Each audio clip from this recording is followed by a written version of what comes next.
This is what it is, okay? I said, empty your mind. Be formless, shapeless, like water. Now, you put water into a cup, it becomes the cup. You put water into a bottle, it becomes the bottle. You put it in a teapot, it becomes the teapot. Now, water can flow, or it can crash.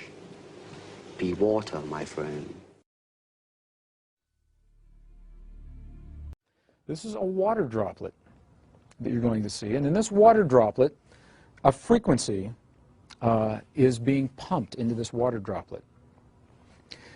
As the frequency is mirrored in the droplet, you'll actually see the geometric patterns in that droplet. Now, what's happening, and the reason that this is so significant, is because we're going to do a frequency sweep. We're going to go from low frequencies to higher frequencies. And what you'll find is this. You'll see that in the lower frequencies, the patterns are less complex. And in the higher frequency, the patterns are more complex. So we're going through a sweep from lower to higher frequency. I'm sharing this with you now because Earth is essentially going through a frequency sweep. Our fundamental pulse, our base pulse that has hovered around 7.8 cycles per second, now is changing. And again, there's a lot of controversy about what the change is, and we're witnessing the change. As we go through our planetary shift of this pulse, patterns of energy must change to respond to that, just as patterns of energy in this water are changing to respond to this pulse. And we'll begin with simply the concentric patterns in the water. As the frequency begins, every once in a while we'll reach a key threshold resonance, such as that moment right there. And in that key threshold resonance, the entire pattern morphed into a more complex expression of itself, simply because the frequency changed. Now watch what happens. The frequency is still increasing. Now watch what happens. As we reach another key threshold resonance, this entire pattern will morph into a beautifully and more complex pattern of itself, again and again. And look at this pattern right here. Look what you're seeing right here. Look at the beautiful geometry. Here is a perfect cube. There's a perfect tetrahedron, a star tetrahedron. In 2 dimensions, we've got the octahedron. Very powerful images of sacred geometry held in place simply because we've achieved the vibratory pattern that allows that in this water droplet.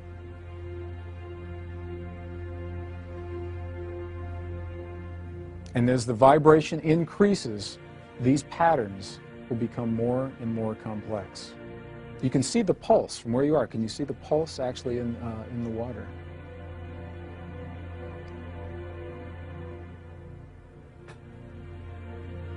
As we go into the last set of the frequencies, what you'll see is that the entire, and you'll watch along the outer perimeter, the entire pattern reaches its greatest level of complexity, and then it goes back. As the frequencies drop, it goes back to what it was, the concentric circles, as it was originally. It almost looks alive. You know, you've been offered many times the concept that thought is vibration. Have you ever considered that emotion is vibration? Feeling is vibration. We are always feeling something. We are always emoting something. We may not always be aware of what that is. We carry those patterns with us. As we hold a feeling and an emotion, what we're doing is we are holding a vibratory pattern in the liquid crystal of our bodies. Has now been scientifically shown to be provable.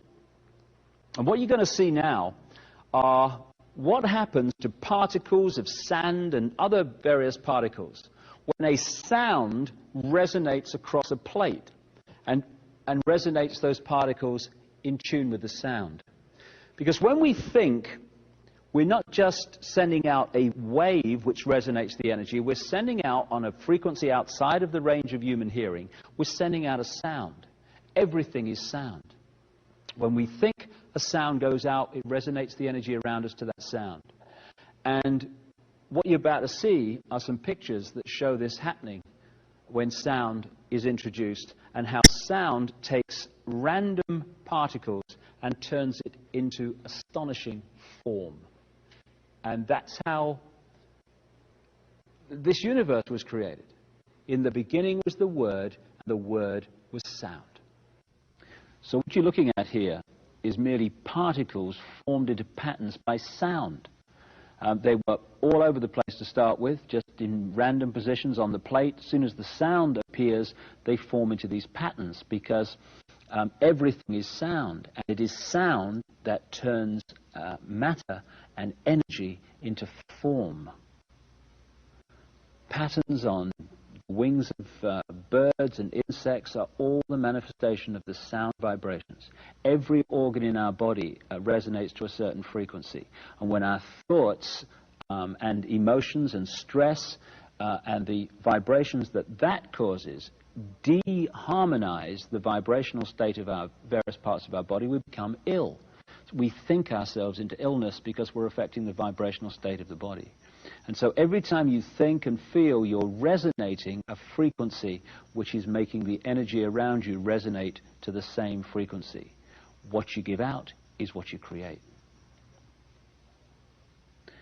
Here you're seeing mini galaxies just formed by particles and sound. This is how the galaxies and the universe and the solar systems were formed and continue to be held in the structure they're in through sound. If the sound changes, the matter changes, the energy changes. So when you look at what it says in texts like even the Old Testament, in the beginning was the Word, and the Word was sound. And sound is everything. When you think and feel, you're creating sound. This is how the heart beats at a certain resonance. All you're looking at here are interacting frequencies making a beat. And so while the frequency of the heart is at the right level, it beats in the normal number of beats a minute. But when we become stressed, we affect that frequency and the heart beats faster. And so everything is sound, even the human heartbeat, and the interacting frequencies that make it happen. And we've seen the galaxies, and now here are the planets forming, just on a plate from particles caused by sound passing through them.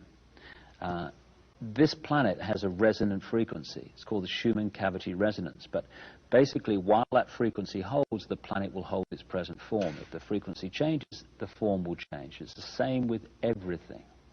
And here you see sound being passed through ion filings and particles, and therefore creating form once again. And from these pictures, it's hardly difficult to see how the human body is formed through sound resonating energy, and how that physical form is held as long as that sound matrix is held. But once that changes, the physical body changes. So there you've seen, with stunning effect, how sound creates form, how galaxies are created, how planets are created. And all those planets, balls of particles, all those revolving galaxies were merely particles turned into that form by sound.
This next series of photographs are the work of Japanese researcher Mr.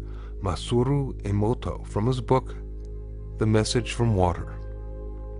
Mr. Emoto's work provides factual evidence that human vibrational energy, thoughts, words, ideas, and music affect the molecular structure of water.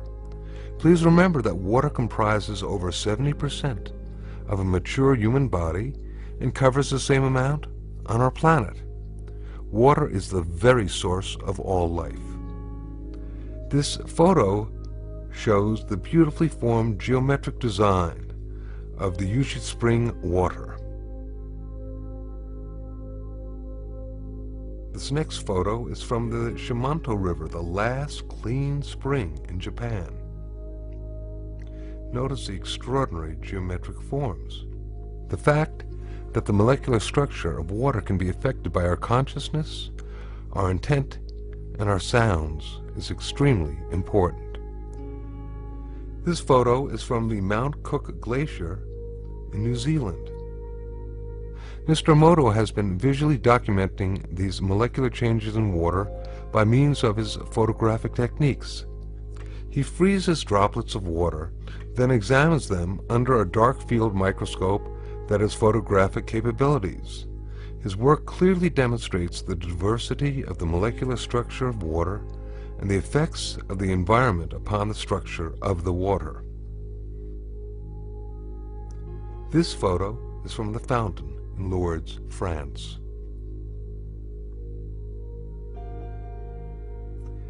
This photo is from contaminated water from the Yodo River in Japan. In this photo we can compare the contaminated water with clean stream water. Look at the difference. Mr. Emoto decided to see what effects music would have upon the structure of water. He placed distilled water between two speakers for several hours while playing different music and then photographing the crystals that formed after the water was frozen. This photo is of water being exposed to Beethoven's Pastorale. This photo is the effect of Bach's Air for the G-string on the water.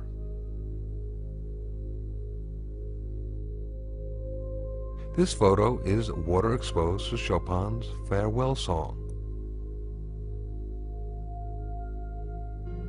This next photo is water being exposed and affected to music that was designed for healing. This photo is of water being exposed to the Kawachi folk dance. This photo shows the effect of heavy metal music upon the water. Here now we can compare the effects of healing versus heavy metal music and what happens to the water molecules. Mr. Emoto decided to see how thoughts and words affected the formation of untreated distilled water crystals by typing words onto paper and then taping this paper onto glass bottles overnight. This photo shows the effects of the words, "Thank you." This next photo shows the effects of the words, "love" and "appreciation." This photo shows the effects of the words, "You make me sick, I will kill you." And here we can compare the effects of "thank you" with the "you make me sick, I will kill you." Very, very different geometric forms being incurred through the intention. Now this photo is of a very polluted and toxic water from the Fujiwara Dam. Here now is the same water from the Fujiwara Dam after a Buddhist monk had offered a prayer over it. Prayer, that sound coupled with intention, seems to have an extraordinary ability of restoring water to its natural, harmonious, geometric symmetry. And in this photo we can compare the toxic water and then the effects of praying over the water It's really quite impressive.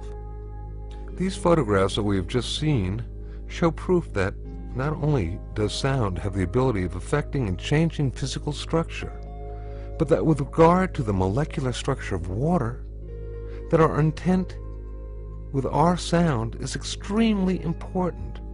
This may have great implications for the future of both personal and planetary harmony and healing. To what extent is water capable of picking up information? What does it perceive? And how does it remember it over time? The Aerospace Institute in Stuttgart has discovered a relatively simple way of making the structure of a drop of water visible. The researchers have had their efforts rewarded by insights into a very beautiful world. Each drop has a face of its own, unmistakable and unique. Why are the individual drops so different from one another? We got a lot of people to come to a lecture hall here at the Institute, gave them all the same water, had them make drops at exactly the same time, collected all the drops, and then discovered that each individual produced different images from the same water. And here you can see the results. Here on the right you can see that the images of the individual students are different, but those made by a given student are all quite similar. This is the work of the first experimenter, this one here from the second, this from the third, and this from the fourth. Individually they can quite easily be reproduced, but you would never have thought that they were all from the same water, because when you compare the images from the different people, you see some big differences. Then we undertook experiments to find out whether things changed when we put something into the water. A real flower was placed in the water. A while later we took a drop of water, and here you can see one of the pictures. And you can see it in this picture. It's the typical image you get when you put a flower into water. You could recognize the flower in every single drop in this glass, of course. That can be reproduced and has significance.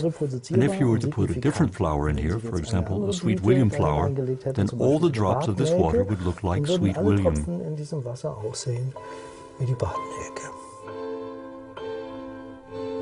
The statement that water has a memory practically changes our whole way of looking at the world, of course.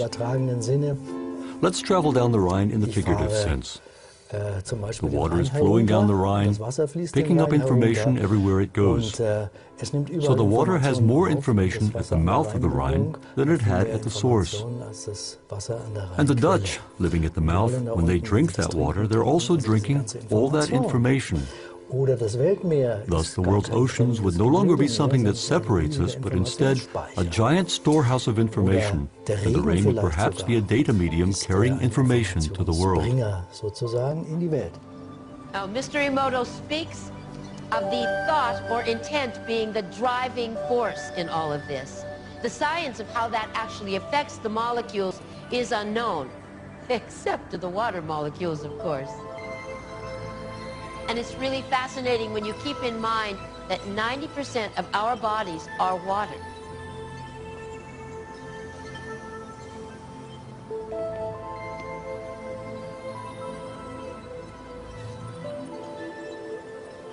Makes you wonder, doesn't it? If thoughts can do that to water, imagine what our thoughts can do to us.